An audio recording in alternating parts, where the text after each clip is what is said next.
안녕하십니까. 2021년 1월 30일 최병무 이펙트 시작하겠습니다. 지금 북한에 원전을 지어주기로 했느냐 아니면 그걸 어떻게 추진했느냐 뭐 이런 문제를 둘러싸고 국민의힘과 청와대가 대충돌을 빚고 있습니다. 그러면 과연 이 북한 원전 추진 문제, 이게 문제가 있는 거냐 없는 거냐, 있다면 어떤 것이냐, 앞으로는 어떻게 될 것이냐, 이런 부분에 관해서 말씀을 드리겠습니다. 우선 발단은 뭐냐면, 산자부 공무원이 이제 감사원 감사를 앞두고 바로 전날이죠. 2019년 12월 달에 주말에 몰래 가서 산자부에 있는 원전 관련 파일을 444개를 삭제했다. 이게 감사원의 결과입니다. 감사 결과죠. 이렇게 발표를 하니까 이 문제를 놓고서 이제 뭐 수사 의뢰를 하느냐 어쩌고 하다가 수사 의뢰는 하지 않고 그냥 자료만 검찰로 넘겼는데 대전지검에서 이걸 수사하고 있었죠. 그래서 산자부 당시에 삭제한 공무원들, 이거는 탈원전 정책 자체에 대한 수사가 아니고요. 경제성 보고서라는 것을 조작한 그 문제하고 그 관련 파일을 삭제한 증거인멸, 이 두 가지 혐의에 대해서 수사를 벌이고 있었던 겁니다. 그래서 당시에 담당 과장, 서기관 뭐 이런 사람들 중에 두 사람을 구속하고 한 사람을 불구속 기소했는데, 불구속 기소된 한 사람은 혐의를 대부분 다 시인을 했기 때문에 불구속된 거죠. 근데 그 공소장이 어제 그저께 나왔습니다. 그저께 저녁에 SBS에서 그걸 단독 입수해서 공소장을 보도했는데, 문제는 그 공소장에 북한 원전 관련 파일이 들어있었다는 것이죠. 그게 무슨 얘기냐면 파일 삭제된 게 444개가 아니고 530개다. 그런데 그 중에 이제 여러 폴더가 있는데 그 폴더 중에 60 POHJOIS, 뿌이허이스라고 얘기를 한답니다. 이렇게 된 폴더가 있었습니다. 근데 이게 뭔가 봤더니 이게 핀란드어로 북쪽이라는 뜻이라고 합니다. 그러니까 암호 문구로 파일을 만든 겁니다.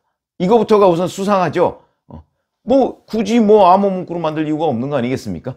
근데 그게 발견이 된 겁니다. 여기에 파일이 17개가 있습니다. 근데 그 17개가 제목이 대략 이런 겁니다. 경수로 백서. 경수로 아시죠? 북한에 지어주기로 했던 그 원전입니다. 북한 지역 원전 건설 추진 방안, 북한 전력 인프라 구축을 위한 단계적 협력 과제, 캐도 관련, 이 캐도가 그 경수로 지어주기로 했던 한반도 경수로 그 기구입니다. 업무 경험자 명단, 이런 것들이 있는 겁니다. 이거를 이제 별도 그 파일로 해서 폴더로 해서 관리를 했던 것을 산자부 공무원들이 주말에 들어가서 몰래 이걸 다 삭제해버린 거죠. 물론 삭제한 거에는 다른 원전 관련 파일도 많습니다. 그런데 이 문건의 작성 시점을 봤더니 2018년 5월 2일부터 15일까지입니다. 5월 2일부터 15일. 그럼 이 시점이 언제냐? 1차 남북정상회담이 4월 27일에 있었죠. 그리고 2차 남북정상회담은 5월 26일에 있었고요. 그 다음에 미북정상회담은 6월 달에 있었습니다. 그러면 1차 정상회담과 2차 정상회담 그 사이에 벌어진 일입니다. 이 시점이, 작성 시점이. 그럼 이 작성 시점은 굉장히 중요합니다. 자, 여기에 대해서 이제 이런 문건이 나왔고, 그러다 보니까 북한에 뭐 원전을 추진하려고 했네, 이런 겁니다. 근데 여기에 대해서 김종인 국민의힘 비대위원장이 뭐라고 얘기했느냐? 정권 결탁 공무원들이 삭제한 관련 문건은 집권 세력이 그토록 숨기려 한 원전 조기 폐쇄의 모든 것이 담긴 블랙박스. 대한민국 원전을 폐쇄하고 북한의 극비리의 원전을 지어주려 한 것은 정권의 운명을 흔들 수 있는 이적 행위다. 이렇게 공격을 했습니다. 여기에 대해서 강민석 청와대 대변인이 반격을 했죠. 김 위원장이 이적 행위라는 표현을 썼는데 터무니없는 주장이다. 도저히 믿어지지 않고 혹세무민한 발언이다. 북풍 공작과 같은 발언이며 묵과할 수 없다. 법적인 조치를 포함해 강력히 대응할 것이다. 이렇게 얘기해서 이제 국민의힘과 청와대가 대충돌을 예고한 그런 상태입니다. 자, 그러면 우선 이것을 뭐가 문제냐? 아니면 문제가 없느냐? 첫 번째, 북한의 비밀리에 원전을 지어줄 수 있느냐? 없죠. 그러니까 이거는 청와대 주장이 이런 일리가 있는 것처럼 보입니다.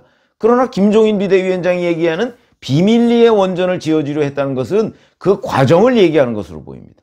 왜 이것을 공개리에 추진하니까 어차피 비밀리에 원전 북한에 지어줄 수 없습니다. 캐도도 그렇게 됐죠. 그런데 이거는 국민들한테 전혀 지금까지도 알려지지 않고 있다. 이거는 결국 국민들한테 비밀로 하고 뭔가를 김정은과 문 대통령이 하려고 했던 것 아니냐, 이런 의심을 야당으로서는 당연히 할 수 있고 전 해야 한다고 봅니다. 그렇기 때문에 이런 주장을 충분히 할 수가 있죠. 그 과거의 경수로 실패, 돈만 날린 거 아닙니까? 그 교훈을 아직도 우리 정부가 제대로 이해하지 못하고 있는 것 아닌가. 그 다음에 만약에 북한에 원전을 지어준다고 하면 북한은 지금 제재 대상입니다. 미국과 유엔의. 그렇기 때문에 미국과 사전에 긴밀하게 공조를 하고 나서 공개리에 뭐 예를 들어서 미국 정상회담에서도 비핵화의 대가로서 뭐 원전 건설이나 뭐 이런 거를 해줄 것이다, 뭐 이런 부분을 얘기할 수도 있고, 그런 것들은 공개리에 추진해도 아무 문제가 없습니다. 그리고 공개리에 추진해야 북한의 비핵화와 그 미국과 한국의 원전 건설을 맞바꾸는구나, 이게 전 세계에 공표가 되는 것이죠. 그래서 이제 북한은 비핵화라는 걸 달성을 하고 남한과 미국은 결국 남한이 되겠죠. 우리는 북한의 원전을 건설해줘서 이 사람들이 추구하는 그 핵무장, 이게 사실은 경제 건설에는 장애가 되니까 이렇게 해서 우리가 한반도의 공존 공영을 유지해가자. 좋은 그림입니다. 근데 이것을 왜 이렇게 비밀리에 추진하느냐. 그거는 결국 비핵화는 얼렁뚱땅 넘어가고 원전만 우리가 빼앗기는 형태가 되는 것 아니냐, 이런 의심을 당연히 할 수밖에 없습니다. 그러다 보니까 김종인 비대위원장의 이적 행위론이 나온 것이죠. 그리고 그 이후라도 만약에 들통이 났을 경우에 인정을 하면 됩니다. 그럼 또 아무 문제가 없습니다. 아니, 북한이 비핵화를 한다고 하면 그걸 전제로 했을 때 우리가 이러이러한 전력 지원 방안 같은 것을 해주는 것이다, 그걸 검토한 문건이다. 그래서 뭐 어떻습니까? 아무 문제가 없습니다. 근데 이 사람들은 지금까지도 숨기고 있습니다. 왜 그럴까요? 우선 거기에 첫 번째로 이런 거 있습니다. 김종인 위원장도 잠시 언급을 했지만, 남한은 탈원전하면서 북한은 원전을 지어주겠다? 이게 이런 모순이 어디 있습니까? 그럼 북한에도 풍력 발전이나 뭐 태양광 발전 그거 지원해 주겠다고 하면 모르겠는데. 그러니까 이 자체가 벌써 모순이다. 이 모순이, 이걸 인정하는 순간 남한의 탈원전의 기반이 흔들린다. 이래서 이 사람들이 전부 오리발을 지금 내밀고 있고, 심지어는 김종인 비대위원장한테 오히려 그 역습을 하는 듯한 이런 모습을 보이는 이유가 바로 이런 모순을 해결하지 못하기 때문이다. 이렇게 얘기를 할 수가 있고요. 자, 그 다음에 이 산업부 대변인실은 이렇게 얘기했습니다. 향후 남북 경협이 활성화될 것에 대비해서 단순하게 아이디어 차원에서 검토한 내부 자료다, 이렇게 얘기했습니다. 제가 아까 이게 말씀드린 내용입니다. 그래, 인정하고 이러이러한 걸 검토했다, 이렇게 하면 될 텐데, 그러면 이렇게 했을 경우에 이제 문제가 있습니다. 무슨 문제가 있냐? 그럼 왜 삭제했느냐, 이런 문제가 생기거든요. 왜 삭제했느냐? 왜 비밀리에 이거 보안 유지를 해가면서 만들었고 삭제했느냐? 이건 뭔가 숨길 게 있으니까 삭제한 것 아니냐? 그 다음에 만든 시점이 정상회담 1차, 2차 정상회담 사이라면 그러면 결국 북한에 제안한 거 아니냐? 저도 제안했다고 봅니다. 왜 그러냐면 4월 27일 날 2018년에 그 도보다리 회담이라고 아시죠? 44분간 있었던 거. 거기서 지금 무슨 얘기를 했는지 모릅니다. 아무도 모릅니다. 그런데 그거에 관해서 일부 신문에서 거기에서 USB를 건넸고, USB 건넸다는 건 뭐 확인이 됐으니까 거기에 북한의 경제 구상 뭐 이런 것들이 들어있다. 그 안에 원자력 발전소 건설 내용이 들어있다. 이렇게 보도를 했을 때 뭐라고 얘기했냐면, 당시 회담 당시에 청와대 국정기획실장이었죠. 윤건영, 지금 더불어민주당 의원입니다. 소설 같은 이야기다.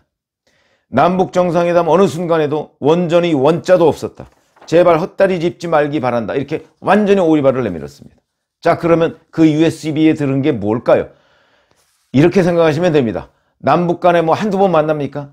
그 다음에 북한의 경제 건설 또는 경제 개발 이걸 지원하겠다고요? 그 첫 번째가 전력 지원입니다. 이거는 2007년 남북 정상회담 합의문에도 나와 있습니다. 왜 그러냐? 요새 전기 없이 할 수 있는 일이 뭐가 있습니까? 아무것도 없습니다. 그렇기 때문에 전력 지원은 북한은 또 전력만 지원해서 되는 게 아닙니다. 그게 노무현 김정일 회담에서도 그 얘기가 나왔을 때 제가 기사를 쓴 기억이 있는데, 북한은요 발전소 지어준다고 되는 문제가 아닙니다. 왜 그러냐? 송전 배전 시설이 전혀 없습니다. 지금 현재 있는 거 거의 일제시대 때 수준하고 비슷합니다. 그렇기 때문에 북한은 발전소만 지어줘서는 안 되고 또 전력만 지원해서는 안 되고요. 송배전 시설까지도 다 갖춰줘야 됩니다. 전기가 있어야 산업이 돌아갈 거 아니겠습니까? 그러다 보니까 발전소 뭐 예를 들어서 뭐 5조를 들여서 발전소 지어준다? 끝나지 않습니다. 송배전 시설 그거 하는데도 5조 이상 듭니다. 그렇기 때문에 이런 걸 패키지 딜로 비핵화하고 맞바꿨다. 이렇게 한다면 이건 충분히 우리가 이해할 수 있는데, 그것도 공개리에 추진해도 아무 문제가 없습니다. 그걸 왜 우리 국민의 세금인데 그걸 왜 숨겨가지고 합니까? 마치 자기네들이 무슨 북한에 혜택을 베풀어 주는 것처럼, 그것도 은밀하게. 이거는 얘기가 안 되는 것이다.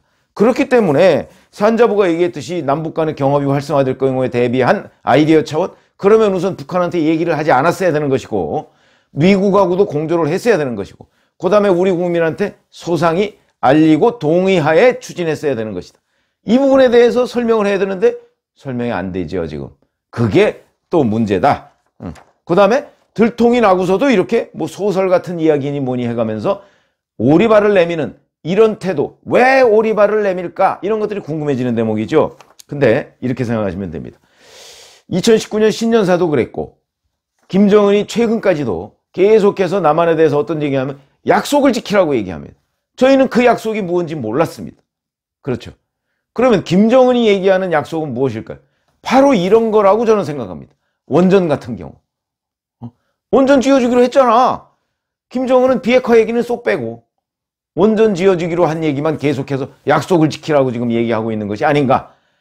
약속 지키라는 거에 관해서 우리 정부가 제대로 지금 입도 뻥끗 못하고 있습니다. 왜 그럴까? 이렇게 발목이 잡혀 있기 때문에.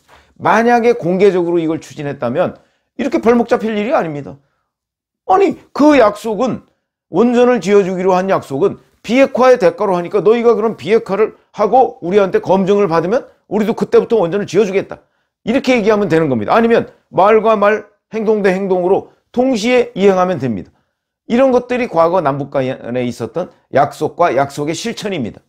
그런데 지금 김정은은 비핵화는 안 하면서 오히려 핵은 더 고도화하면서 그러면서 지금 남한에 대해서는 약속을 지키라고 하고 있습니다.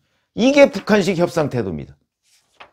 여기에 지금 문재인 정부가 말리고 있는 것이죠. 그렇다면 자, 이걸 지금이라도 인정하고, 그거 파일은요 사실은 이만저만해서 산업부가 인정했듯이 해서 남북 간의 경협이 활성화되고 북한이 비핵화를 달성할 경우에 대비해서 만든 우리의 계획이다. 아직 북한에 전달하지 않았다.